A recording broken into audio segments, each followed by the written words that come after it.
Propaganda किया गया जी, बंदा नमाज पढ़ रहा था, उसको नीचे धक्का देके मार दिया है। मंडी बहाउद्दीन का रिहायशी है, बिल्कुल सही सलामत है, उसकी वीडियो आ गई है, उसके बाजू पे चोट आई है, पट्टियां लगी हुई हैं, और वो टिकटॉक बना रहा था, नमाज नहीं पढ़ा था, उसने अपने दोस्त से चैलेंज किया था। अब जो 35 अफगान शहरी हमने गिरफ्तार किए हैं, उनका क्या अंजाम होना है? जो 45 आपके हमने जदीद असला आपसे बरामद किया है, उसका क्या अंजाम होना है? इस दफा ये तमाम लोगों को सजाएं होंगी, इफेक्टिव प्रोसिक्यूशन होगी, और ये जो फेक न्यूज का एक सिलसिला चलाया गया और ये डेथ्स के हवाले से मैं इंटरनेशनल जर्नलिस्ट से भी खिताब किया, उनको बताया कि ये बिल्कुल झूठे क्लेम्स हैं। कहां है एविडेंस? ये जहां कोई जनाजा सड़क पर जाते देखते हैं, उस पर पार्टी का झंडा डाल देते हैं। अभी तक कोई सीसीटीवी फुटेज, कोई कैमरा फुटेज, कोई फोन फुटेज, कोई तफसीलात, कोई एविडेंस डेड बॉडीज के हवाले से नहीं है। आपने हवाई फायरिंग की, मैं मौके पे मौजूद था, हवाई फायरिंग हुई है, और हमारी फोर्सेस के पास, मैं आपको बड़ा क्लियर बता दूं, किसी भी प्रोटेस्ट में लाइव एम्यूनेशन के ऑर्डर ही नहीं होते हैं। लाइव एम्यूनेशन किसी भी प्रोटेस्ट में फोर्सेस को नहीं दिया जाता। और मुझे यह बताइए कि आपके पास एविडेंस तो है नहीं, आप झूठी वीडियोस का, पुरानी वीडियोस का, गजा की वीडियोस का, कहानियों का, आर्टिफिशियल इंटेलिजेंस से बनाई गई वीडियोस का सहारा ले रहे हैं। मैंने तो सीसीटीवी फुटेज दिखाई है, आपके लोग फायरिंग कर रहे हैं, आपके लोग टीयर गैस गन चला रहे हैं। मैंने तो फुटेज दिखाई है कि पूरा एरिया जब क्लियर हुआ है, कोई खून नहीं है, कोई बॉडीज नहीं है वहां पे, पूरे एरिया में मुझे एक खून का कतरा नजर नहीं आया है। और मैं बात कर रहा हूं डी चौक के कंटेनर से लेकर 7th एवेन्यू से भी आगे तक की।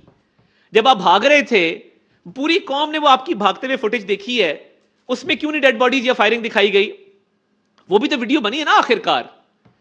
झूठ के पैर नहीं होते, और ये जो झूठा प्रोपेगेंडा अपनी खिफत मिटाने के लिए किया जा रहा है, ये कामयाब हो नहीं सकता। कि जब मुल्क तरक्की करने लगता है, जब आपके इकोनॉमिक इंडिकेटर्स इंप्रूव करने लगते हैं, जब स्टॉक एक्सचेंज जो है वो 1 लाख पॉइंट क्रॉस कर गई, जब आपके फॉरेन रेमिटेंसेस जो हैं वो 8.8 अरब डॉलर क्रॉस कर गए, जब आपकी महंगाई जो है वो पिछले साल 32% से कम होके इस साल 6.9% पे आ गई, जब हुकूमत ने सब्सिडी देना शुरू कर दी बिजली के ऊपर, समर पैकेज दिया, अब विंटर पैकेज दिया है, और बैरून मुल्क से मुख्तलिफ वफूद का आना जाना पाकिस्तान में शुरू हो गया, और रिकॉर्ड है कि 7 महीनों के अंदर इतने वफूद कभी भी नहीं आए हैं।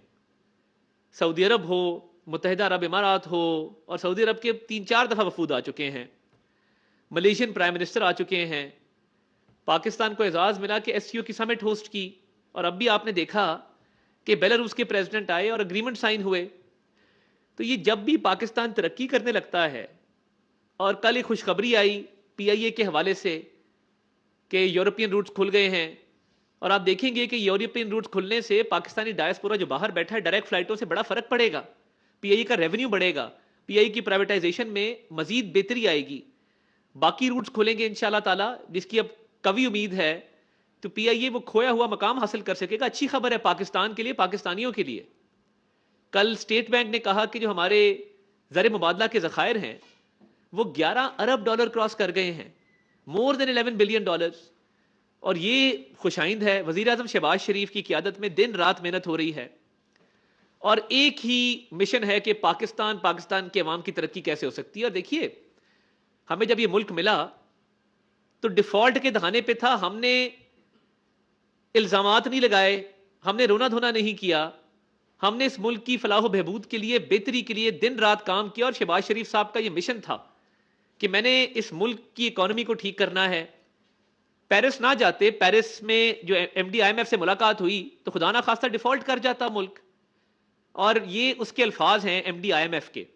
ने कहा प्राइम मिनिस्टर शहबाज शरीफ आप ना होते तो शायद ये फाइनेंशियल हालात और इकोनॉमी के हालात ठीक ना होते। दुनिया गवाही देती है, और एक तरफ इंतशार है, तशद्दुद की सियासत है, और बड़ा अफसोस होता है कि अब डेड बॉडीज की सियासत की जा रही है। कल इनके रहनुमाओं ने प्रेस कॉन्फ्रेंस की, तो मेरे कुछ मासूमाना सवालात हैं। पहले कहा गया स्नाइपर शॉट मारे गए, फिर कहा गया स्ट्रेट फायरिंग की गई सामने खड़े होके। तमाम टीवी चैनल्स ने इनको भागते हुए दिखाया है कि दौड़े लगी हुई हैं। अभी तक 3 दिन हो गए हैं, तरीके इंसाफ एक वीडियो स्ट्रेट फायरिंग की या स्नाइपर किसी छत के ऊपर खड़े की नहीं प्रोड्यूस कर सकी? क्या वजह है कि स्ट्रेट फायरिंग का कोई सबूत नहीं है?